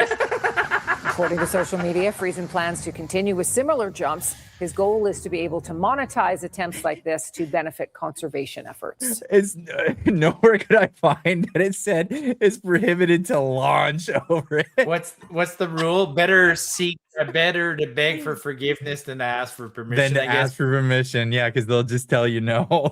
Yeah, but now don't search it. But if you try to find pictures of Lundbreck Falls today, they're only about 10 feet deep because the water is raging. We had rain for 3 days in a row here. Oh, We had an wow. Arctic. What do they call those things in the air now? What do you guys call it? Atmospheric river. We had an atmospheric river. Yeah, I was going to say a pineapple express, but it's a pineapple express. It's a but I Pineapple mean, Express, yeah. but we had an atmospheric river, and it's just flooded everything. And those falls now would be a lot different. But yeah, crazy guy. So it's good No to have kidding. some crazy guys. I Yeah. just had to launch over it. Like, Imagine you're sitting in the Love it. boat with him, hey, what are we doing today, Jimmy? Oh, we're just going for a ride. Jimmy, holy shit. Like, I don't know how he stayed on, hanging on. He must have, good for him. Cool. Awesome. Well, welcome back. It reminds man. me that it actually reminds me of this old video.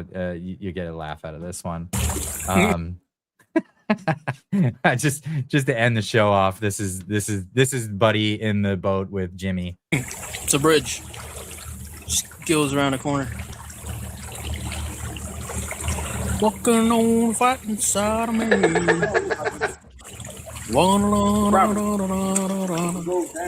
It don't.